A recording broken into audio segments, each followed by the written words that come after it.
What's up, everybody? I'm Dave Miranda, and this is episode 93 of Just Give Me 5. I hope you guys are doing great. Continue to be amazing. We got a really awesome show lined up for you today. But first, here's a word from our sponsor.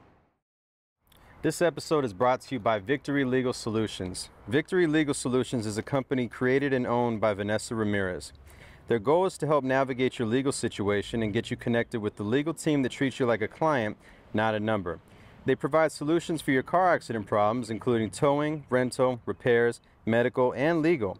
So regardless of fault, give your Victory team a call and let them give you the options to make the claims process less stressful. That's Victory Legal Solutions, taking your legal matters under their wings.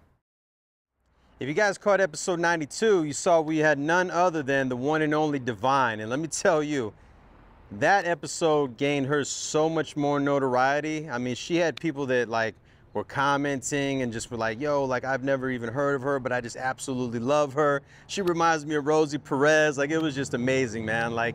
And Divine has definitely, paved her way in the scene out here. I mean, she pretty much really created the poetry scene in Arizona, and she's just an absolute gem, and it was really an honor to have her on the show. And nothing but love and respect to you, Divine. And make sure you guys watch episode 92. All right. But today's guest has by far one of the dopest voices in hip-hop history. We're going to talk about how he became an MC. We're also going to talk about his time with the Society of Invisibles. We're going to cover some memorable moments and so much more. So ladies and gentlemen, without further ado, I present to you Joey Baggs. Hey, what's up? This is your boy, Broadway Joe Baggs, the almighty Society of Invisibles, and Joe Lewis. I yak. Hey, all I'm saying is, just give me 5.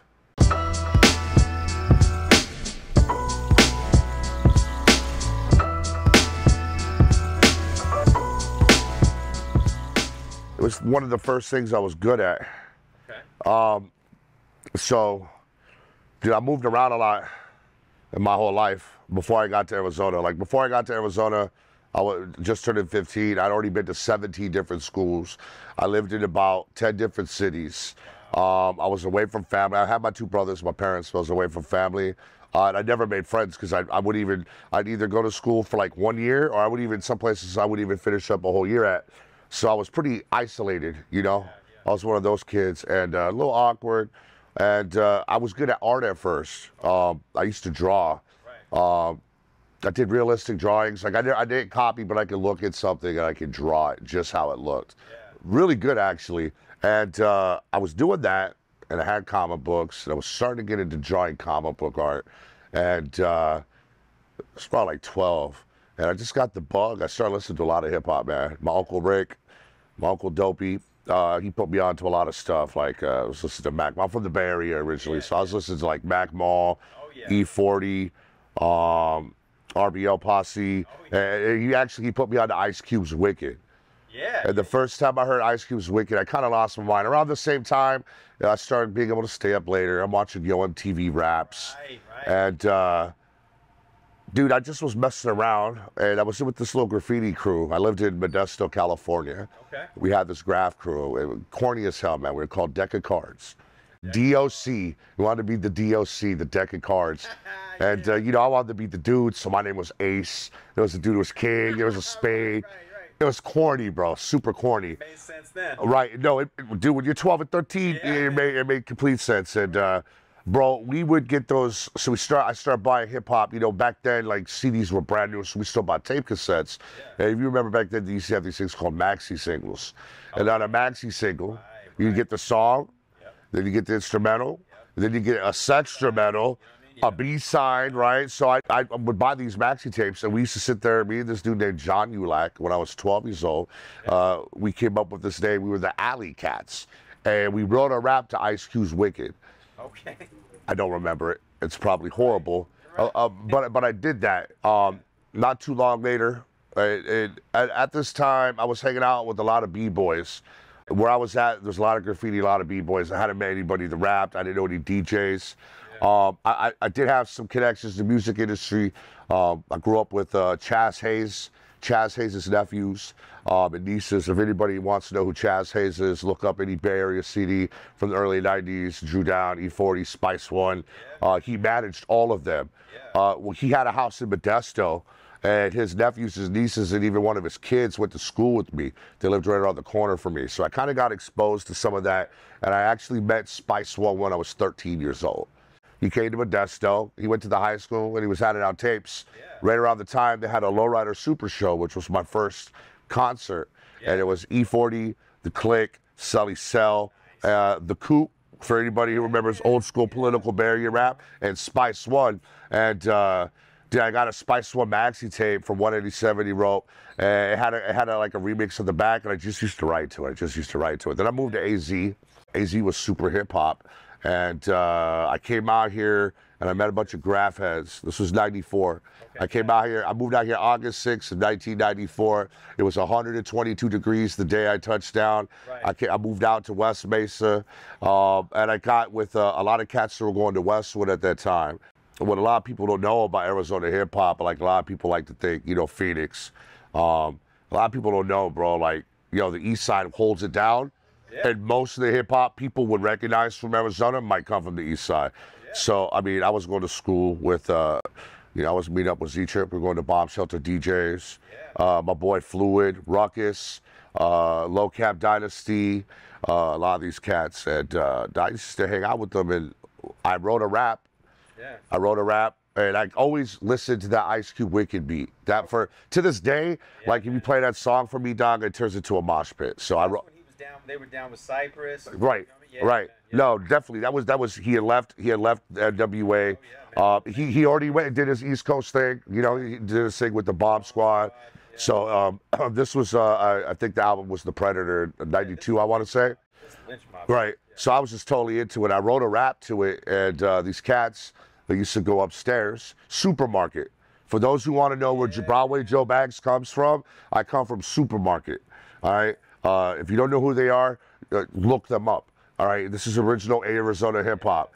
And dude, I used to hang out with Supermarket, and they had this spot. They had this huge closet. Yeah. It was like the size of a bedroom, no windows, but they used to go up there. We used to roll spliffs, drink, and they would get into freestyle sessions. Yeah. And like they do shit. They would pump on the chest to make the beat. They'd beatbox. Yeah. They'd throw a beat on, and like I went up there one day and just was like, yo, this is what I wrote.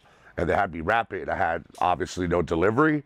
I still didn't have any rhythm. Yeah. It's debatable whether I do now. But I was rocking with them, and dude, they encouraged it, bro. And these guys accepted me. They were all older than me. They're all like 16 to 18, bro. I was like 14, 15. They gave me my first pair of Carl Kanai boots. Nice. And bro, they really pushed me. And then I really just like would freestyle. I'd stay at home, play instrumentals, freestyle over the beats. Oftentimes I'd rap over the CD playing. And when it finally came down was in '97, I met Nell Brooks. All right. Another legend, straight out of Albany Park Projects, Brooklyn, New York. He moved out here with his mom and his sister. God bless Barbara. What up, Treetop?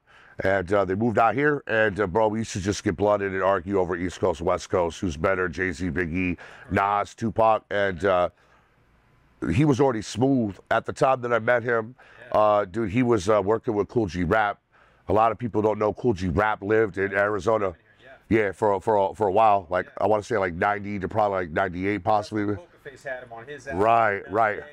100%. Yeah. So Brooks was in the mix, and I got to meet Cool G Rap. That was tight. But Brooks told me to stop messing with it. He was like, "Doug, you kind of got something here." I wasn't. I mean, at the time, if I'm being honest, I was emulating a lot, and mostly I would be emulating some Wu-Tang. You know what I'm saying? Knowledge, wisdom, sword of justice, thrusters. Like, I was on that tip having no clue what they were actually rapping about at the time. You were a 5%er. I didn't even know it, bro. I was trying to be. And, you know, I didn't even know what that was about, man. I didn't even understand the whole God, them calling each other God. I really just honestly thought they were like on a imagination tip. You know what I'm saying? I looked at it as like comic book rap, man, because they were battling with these huge metaphors. I was trying to do that, and he was like, dude, why don't you do something, man? He's like, you should really do something. So he started taking me to a studio, And dude, I went to a studio probably for like Chili Powder Studio. I was going to Chili Powder Studio when I was a kid. Block Style from Long Beach. I was going to their studio as a kid, and I just kept on going and just like trying to mess with it. And that was kind of it, man. Like, and honestly, I tried all the other elements. It sucked, man. I did graffiti first. And then I thought my name was Tamer. I'm not gonna lie. I bit it from Tamer, from the Artifacts. What up, Elda Sensei? And then I battled a guy named Tamer who ended my graph career. And then I tried to get into breakdancing, but I was so awkward physically at the time because I was like six foot, like 220 pounds. And like, what are you doing at that height? You're not doing head spins, you're not busting flares. And then I even tried to get into DJing, but my fingers, if you look at them, bro, like I got fat hands, bro. I can't, these are not built to be fragile with anything. So like I sucked at all of it. Just thankfully, I guess I have a way with words, so it allowed me to explore that realm.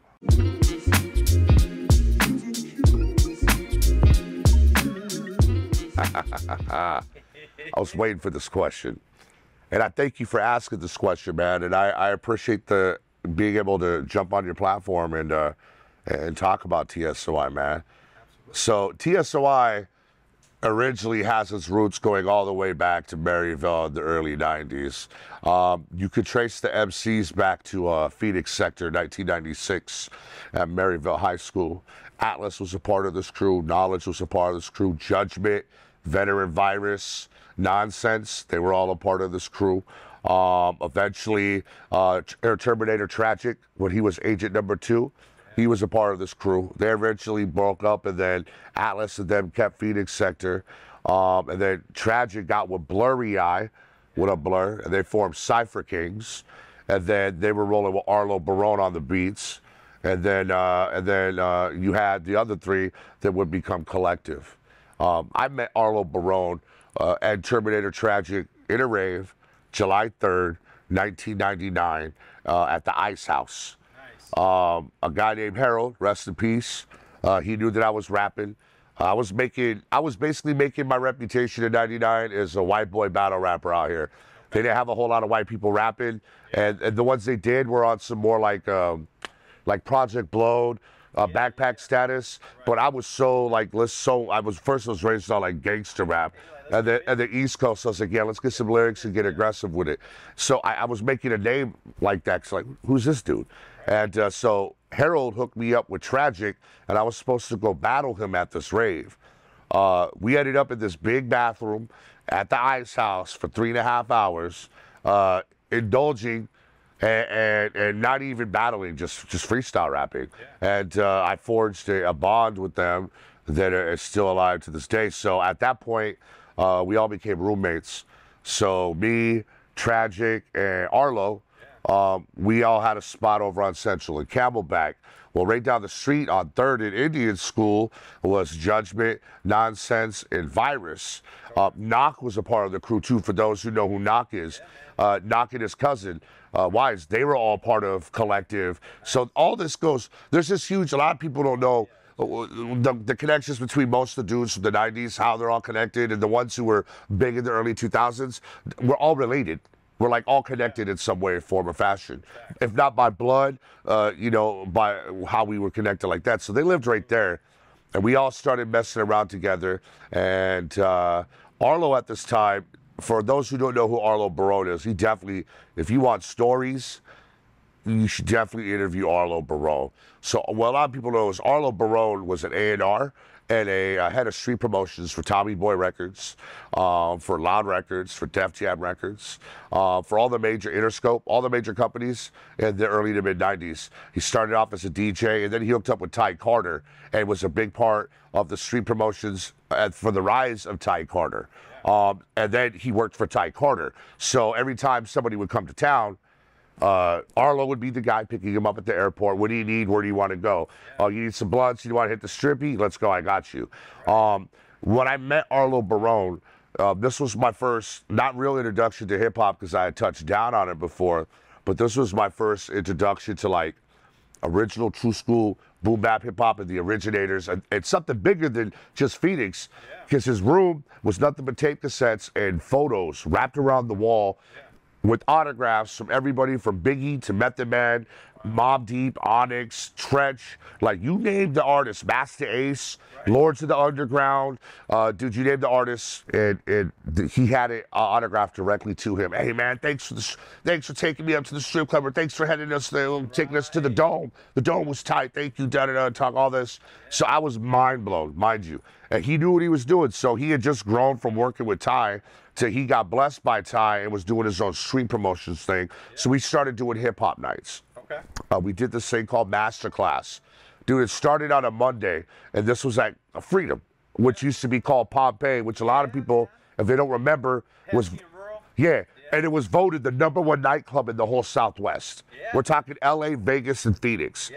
Pompeii was lit. Hip hop and what would become EDM music, you know what I'm saying? A lot of house music, a lot of electro. So we were throwing a Monday night MC battle, DJ battle with hip hop upstairs and downstairs at Club Freedom on Monday nights. And this was around, I think, 2001, 2000. Dude, we were pulling 300 heads on a Monday night. Now, we were able to do this because we were young and we were in the scene. He was heavy in the scene. I was heavy in the scene. We were both heavy in the rave scene. We were in the hip hop scene, the house party scene. We knew people in the streets. We were going to these raves. So we were able to bring all this together. And it started there. They eventually moved us to Saturday nights because we got so big. And I think we popped off our most like 500 heads. That's amazing for a Monday night, 300 heads. Yeah, well, you got to remember back then, too, man, everything was word of mouth. There was no internet. People weren't as connected. You didn't have as much... Everyone was younger, too. Yes. There was a lot less responsibility. Right. And then remember, this is 1999, 2000, 2001 Phoenix. There's nothing popping. There's nothing else. No, there's ladies, drugs, being a gang member, and going to a club or hip-hop. That was it. So, like, the few clubs that we had popping, that was it. And we just so happened to get in there. They were printing our flyers on their main flyers. They were doing Kind Friday nights. Remember Kind Fridays? We'd get the backside. So we did really good with that. During this time, I'd become a member of Collective, and we were cool with everybody, but we ended up having beef with another crew in Phoenix. And they went by the name of Dark Water Merchants. And this was Strider Hyrule, Sun Scissorhands, Conquest, Hana I mean, who at the time was H1N1, Jack Sparrow. He had a couple different names, he changed it. And then probably the most gifted MC to ever come out of Phoenix, Injured Cold. So, dude, we was beefing and dropping diss tracks back and forth. And eventually what had happened is we met up with them. And we actually met up, it was us, it was me, Gutter, for those who know Gutter, me, Gutter, Night Vision, Knock, and Fable, and a few other cats, and Blurry Eye. We went up to the Bash on Ash to try to check them. We was, you know, back then, cats was hooligans. So like, yo, we're gonna battle one way or another. How do you want it? And dude, he held his own in a crowd of 100 people. Blurry Eye had 100 people ready to pounce on him, and he ended up just battling Blurry Eye right there and then. So Arlo heard about this and was amazed. And then he had this crazy idea of what would happen if I got two warring factions together to come together as one. So Arlo Barone ended up calling a meeting in 2003, and it was them, us, Gutter, who was rolling with me at this time, Species, who was rolling with us, and we were going by the name of Face Crushers Incorporated, FCI. We're on some bully rap. We were into a lot of necro nonfiction stuff at the time, Grave Diggers, so it was a little darker.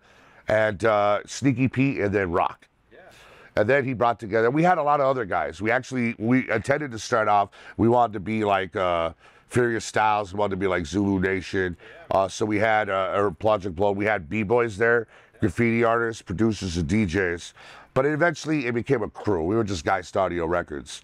So people faded away. We started rocking, that's when we met you. You and Novelty. Exactly. D-Smooth and Novelty. Talk about it, baby. Yeah, 2003. 2003, I forget what the name of the club was. It was on Price and Baseline in Tempe. And then also Cutthroat Logic was at the show. And, bro, I remember y'all because y'all were the only other two cats I ever seen in Phoenix beside myself who rocked a Kangol. You both had a... Was this the joint that they used to do like an open mic on Thursdays? They did. There was a DES building, and there was a bar, and the bar had two different stages to perform at, two separate rooms, and then it had a bunch of pool tables. So I had met you guys, and then Novelty was from Detroit, and then I met you, and like we were the only three people there with Kangol, so I was like, oh, these cats are hip hop. So we met y'all, and then Cutthroat Logic was there, and we always had like there was always tension between us, but it was competition. It wasn't street tension. And then we got on, and dude, we sucked. We sucked. We got booed off like 3 songs in, and we refused to get off, so we performed the rest of our set. And then, yeah, it was crazy. It was crazy. Gutters threatening physical violence, Intercolts talking shit. Me and Arlo are drunk. And that was our introduction. We weren't even the Society of Invisibles yet. So we did that, but Arlo saw it, was like, dog, if we just practice, we got something. And during this time, we started acquiring other people as producers. So then we have Byron Bad Blood, Plan B. He was already the producer for Collective, but now he was involved. And then Arlo had met a young guy going by the name of Eddie Satan. You may know now as Jimmy Nelson. Yes, sir. You know what I'm saying? Or should I say James? He got the beard and stuff. So, like, they got involved, and then, like, we started getting these different sounds. And then, Arlo making beats. And then we ended up getting this house, the Geist Audio Mansion, over in Tempe, this five bedroom, 2,200 square foot house on a golf course. And the debauchery began. And we recorded our first album. We just come up with the name. Arlo got it from a Outer Limits original episode 19. Gotcha. And it was basically, remember at the time, this is like when everyone was into like Illuminati and pyramids and like Freemasons are evil. And dude, so the episode was about these guys who were like Freemasons, who were offering jobs to the poor, would have them come, have them go do this ritual. Then what they would take is they would take this alien that was like a slug and attach it to the back of their neck. And then it was a symbiote that would take them over, right? So it was like intergalactic, space reptile, Freemason, Illuminati stuff. Keep in mind, TSOI is one of the first groups in hip-hop that was using symbolism like this that I can remember. And we just flipped it. I didn't even know what half the stuff we were doing at the time. Arlo picked it. We ran with it. Everything Arlo did worked. And between Arlo Barone, Ray Diggs, for those who remember, Raymond Diggs, God bless you. I love you, my dude. He's doing so well these days. Caleb Winter, who was Terminator Tragic's cousin. He was there helping out on the managerial side. Ray Diggs was an A&R for Baby Grand Records. So what had happened is we put out episode 19 in 2004 and legitimately sold about 5,000 records out the trunk of our car over the course of maybe a year. Phoenix had a couple million people here. It was easy to do.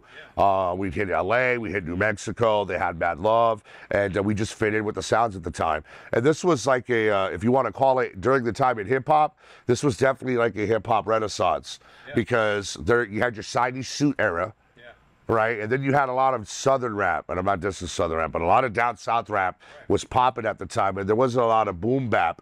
But then all of a sudden you had cats like, you had Mos Def was popping already, Talib Kweli was popping, Sick Jacket was popping, the Psycho Realm, they started popping. But then you started getting cats like Brooklyn Academy, you had Nonfiction, you had Jedi Mind Tricks, you had the Arsonists, you had all these groups that were like next generation cats, Necro, that were coming up, and we fit into the sound that these cats had. It was like a wave, I guess, and dog, we rolled with it, and they got in touch with Baby Grand and Mr. Chuck Wilson. For those who don't know who Chuck Wilson is, he made his millions writing the movie Soul Plane.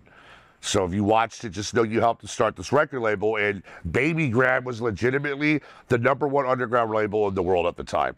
Now, they had a lot of hot up-and-coming acts, like most of the acts I just talked about, but it was also a place where a lot of big-name artists from the 90s who are no longer pushing big numbers could come and do music.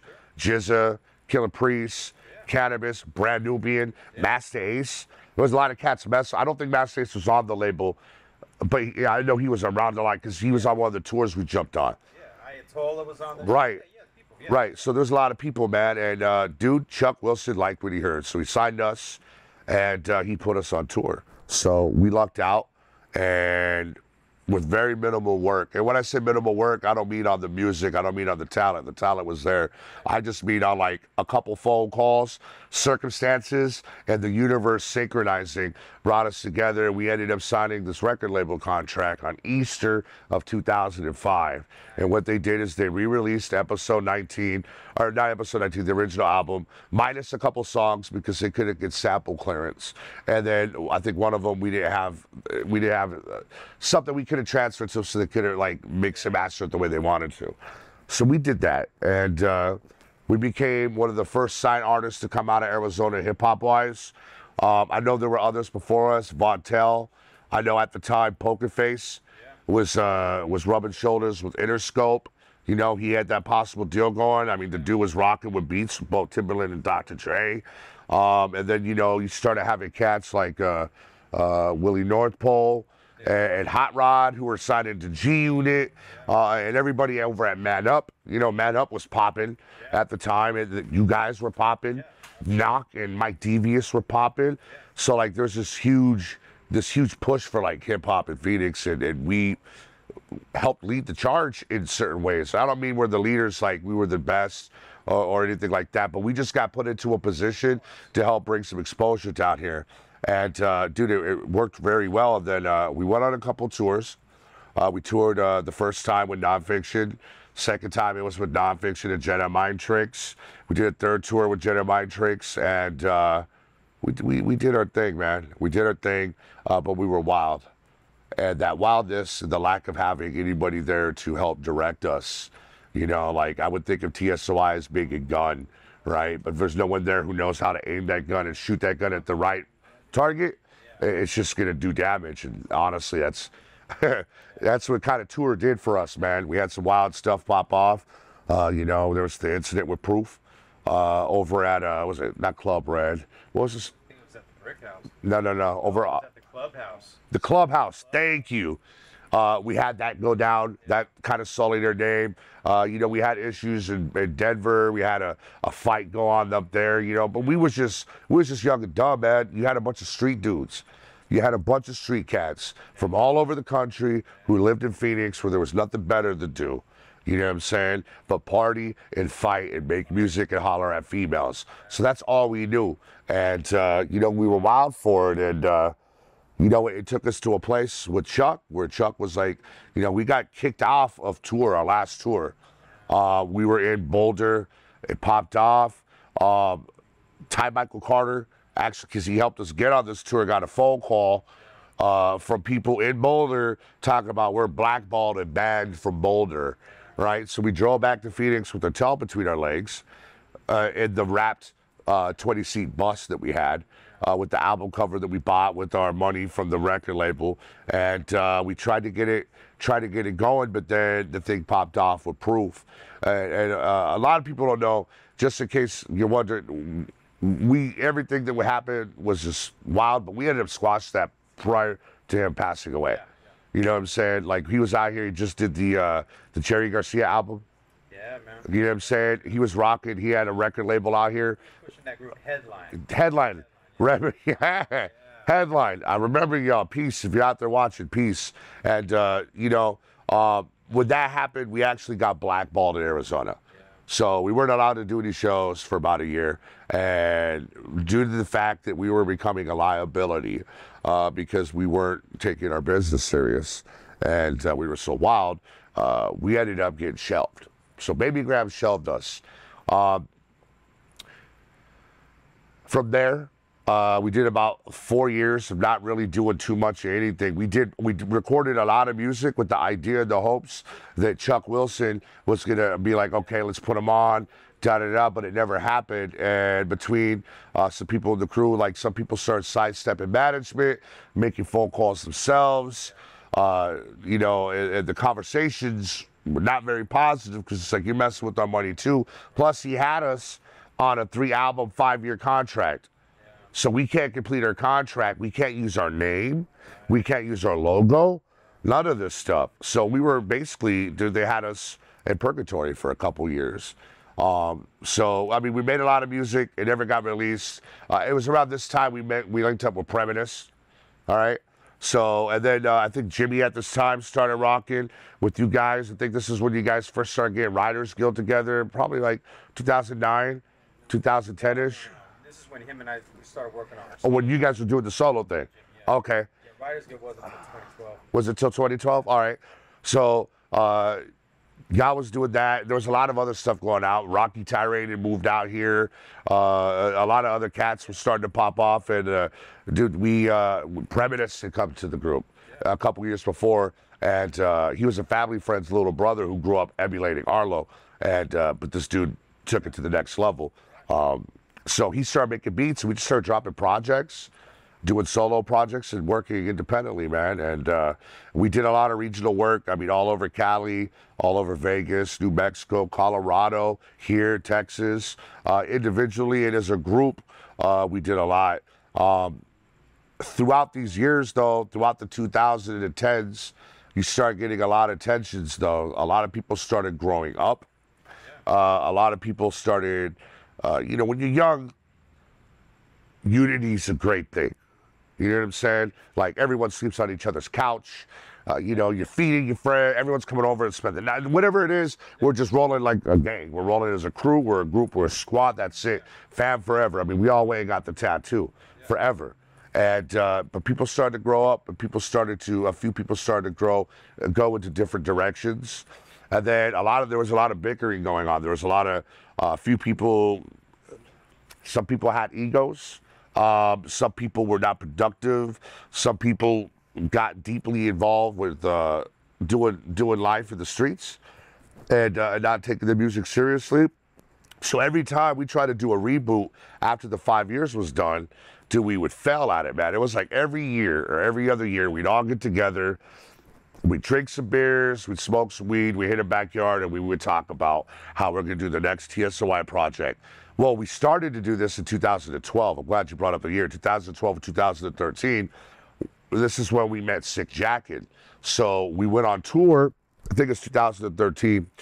We went on tour, and we had been hitting shows and tours, but we went on actual tour again with Sean Price, rest in peace. And Sick Jacket ended up jumping on this tour for the Cali shows. So we ended up having Sick Jacket wanted to make us the first group. He was going to sign to a record label he was starting. But we also had Block McCloud from Brooklyn Academy, who had a label called Disturbia Music Group. They were actually doing some things, and they wanted to sign us as well. They had a distribution deal. They had to slot it out, the whole nine. So we were rocking with them both. And, you know, we had a good thing going, but again, the same thing happened. And then this time it was just more of like, dude, too many Chiefs, too many Indians, not enough Chiefs, man. You know, half the squad wanted to do this, half the squad wanted to do this, one person wanted to do this. So we never were able to get that back together. And then eventually, you know, Inja Cold, God bless him, man, my boy Jason, he ended up having an accident, which kind of took him out of the picture. And, you know, before what happened to Jason, injury happened, like I always kind of thought maybe I was the heart and soul of TSOI. I always got to do the front end stuff. Like I led the stage shows. I was the face to a lot of people. I was approachable. I would talk to people. I like connecting. But I realized with what happened to him that actually no, he was the heart and soul of TSOI. So since then, you know, there has been no TSOI, man. That kind of wrecked it, man. A couple people moved away. Some people are stuck in their old ways. Some people decided just to leave the group, either to do other things or to not do music anymore. And then there's a few of us left. There's about 6 of us left out here. And we all talk all the time. We kick it all the time. We all make music individually. We all come together at times and get on each other's albums. But we haven't done a show together probably since injured, so like 3 to 4 years. And yeah, man, that's where we're at with it.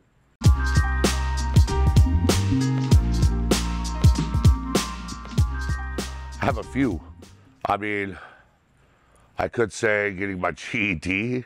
I could say my son being born, or my second son being born. That was a beautiful thing. I got to cut the umbilical cord, and he was crying, and I started singing to him, and he looked right at me and started smiling, and the nurse was like, "What the heck?" That's dope. That's my boy right there. Yeah. But if we're thinking outside of that, I mean, it could say it was the night that Sean Price told everybody at Club Red in front of 250 people in Phoenix that Joe Bags was the nicest. I mean, he was supposed to jump on the Bags Run Through Him remix. Huge, bro. That's Let me say this. Sean Price is the greatest MC ever. That's my favorite MC all time. He was my favorite back in Helter Skelter. He was my favorite when he did the GTA soundtrack with Aguilar. And then we go on tour with him, and he watches us perform, and he gets on stage and says it. But then we're outside, right? Everyone's out there. He walks up to us. You know, we're all gigging. And he comes up to me in front of some other MCs that are out here whose names I won't mention. And I don't think this is necessarily true. But he came up to me and straight up told me in front of everybody and made a scene saying, yo, Joe Bags is the nicest dude in Phoenix. I rock with this dude. We're going to do music together. Y'all should be messing with him. In this moment, right, this is my favorite MC ever. Dog. In my head, I'm crying tears of joy, and I want a fanboy. I'm ready to flip, dog. He has no clue. Dude, I was on duckdown.com in the 90s when it was one of the first .coms out there. Dude, I was supporting, I have everything that ever came from Duckdown Records, from the boot camp click, I own. And to this day, I still support Big Rock. You know what I'm saying? Who also lives in Tucson. I support Rock. I still support Buckshot when he drops. Anything they do, I'm with. I'm a big fan of Flatbush Zombies. You know what I'm saying? Like, I like what they do. But I knew that I couldn't, because there's this level when you've seen this before. I'm pretty sure you have. When you start messing with serious people, and you start messing with people that are on legendary status, like, you get two types. You get the ones that feed into their fame, and that kind of gives them a little bit of an ego. Whether it's earned or not, it's still all right. You know what I'm saying? Or you meet those ones who don't have that. You know what I'm saying? And he didn't have that, and he just, bro, it just blew my mind, bro. Like, they don't respect you fanboying out. Treat me like, dude, I couldn't tell you, out of half the MCs I met have either been egotistical, most of them have been pricks. And then the other half have been like, dude, treat me like a regular dude. If you come up to me like asking for an autograph, wanting to flick it up with me being a weirdo, like, I'm just going to walk away and find something to do. So, like, I didn't do it. But I ended up, and to this day, I still have the phone number he gave me, and I still have his email address. I still send messages to Bernadette telling her hello everyone. She don't know me like that, but I send her messages, and I rock with her on social media because she's helping keep it his thing alive. So musically, that, or when Inspector Deck told us in 2004, what's the theater right there where you grew up at on 20 Celebrity Theater, the one that spins. When we did the shows with Wu-Tang Clan and Caleb and Ghostface Killer are mimicking each other, and we watched Redman go steal a 40 from the liquor store, like deadass steal a 40 with millions of dollars in his pocket, but they looked at our logo and told us we got the illest logo next to theirs. Inspector Deck told us this. That blew my mind. But if I'm going to be like overall life, and I'm talking a lot, I don't want to stop talking so much, but overall life thing, the most proud of is my sobriety. Not to go on a different tip or get too serious or whatever. Man, I spent 23 years doing drugs, drinking, partying with fast women, doing wild out stuff, and it began taking a toll on me, and I've watched it destroy lives. I've watched the most talented, intelligent, beautiful, blessed creatures of God ever destroy themselves through a chemical substance. And I had that monkey on my back for a long time, and I struggled with it publicly. A lot of people knew about it. It got to a point where a lot of people were messing with me on a professional level, on music, or even personally. I mean, even here at the store, man, I was banned from this store at one point in time. I came in here on one. They told me to leave. I told them to buzz me out. Chuck was like, bzzz. I was like, well, thank you, and walked out the door on another one. They wouldn't let me in here for like 6 months, man. And I had to fight hard, and I fought hard, and I disconnected myself from the world. I worked a program. I went to a treatment center. I went through therapy. I did a lot of things a lot of people are afraid to do. I did a lot of things that some people have already done and don't like to share publicly because it could make them look a certain way, but I don't have anything to hide. Finding my sobriety and now being in a position in life where I can help others find their sobriety is probably the best thing I'll ever do.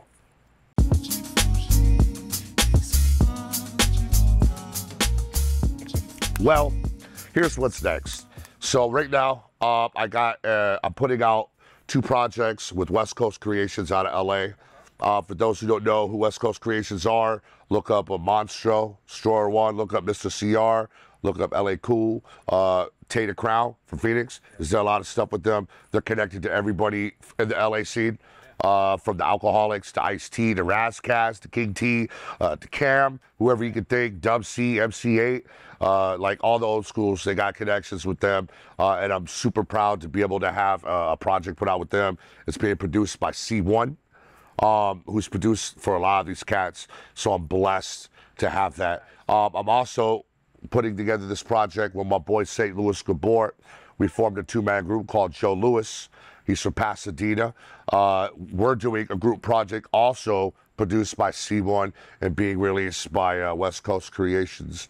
Both of those got me hype. I'll have a video probably popping off here in November. It'll probably drop in December or push it to January. I'm going to do that. The second album with Joe Louis, that'll probably be out in March.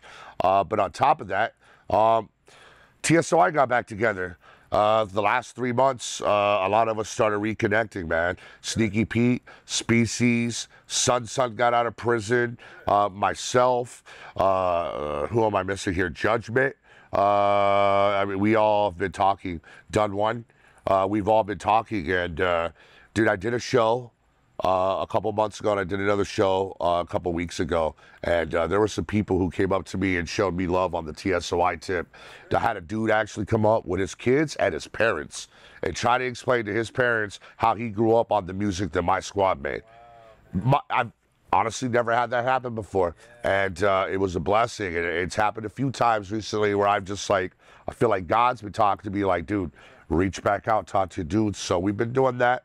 November 11th, at Mino's Bar, we're going to do our first reunion show with all of us. We have a few other things after that, but instead of doing it like we used to, we were doing 3 shows a month. We're going to keep it like we're a fine wine. You can only mess with us every now and then, you know what I'm saying? So we'll do a show in November, and then we're going to start prepping up for after that. We're also actually going to be doing a, I don't know how you would say it, what the show would be. Basically us on stage like the Rat Pack telling stories. No actually music being played. Us up there, we'll rap. Yeah. We'll kick a verse here and there, but just us telling stories about us and our views on the world. That's something that Sneaky Pete came up with. So we're going to be putting that together. Otherwise, dog, in my real life, I'm going to raise these 2 boys to be good men. I have a career in recovery. I'm going to continue to work with men and women fresh out of prison and try to help them get into a path that's going to help make them more beneficial for them, a more positive lifestyle, drug-free, alcohol-free. I don't have anything against any of those things, but for some of us, man, those things are detrimental to our success or at least a smile in life. So I'm going to continue to do that, man.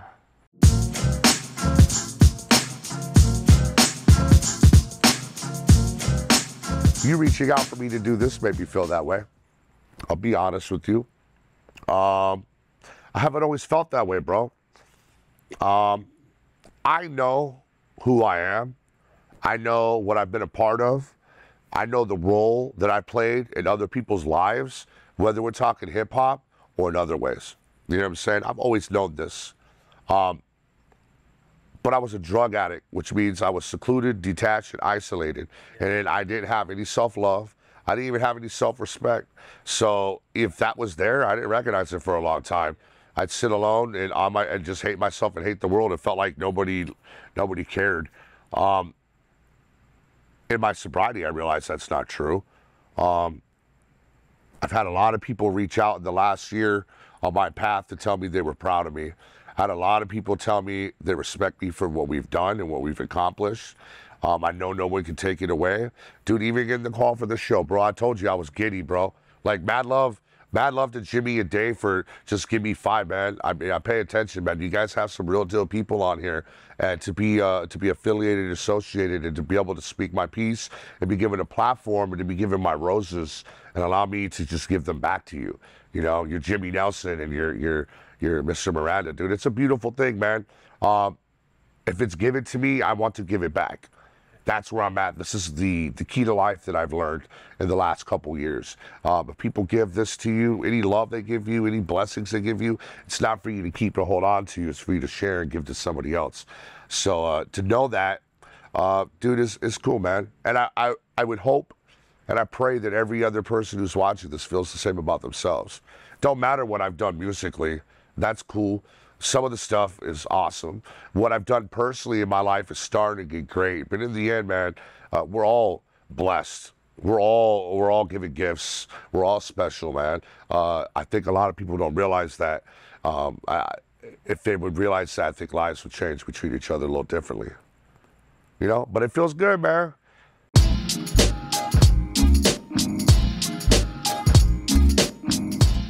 You know what, man? I want to shout out my kids.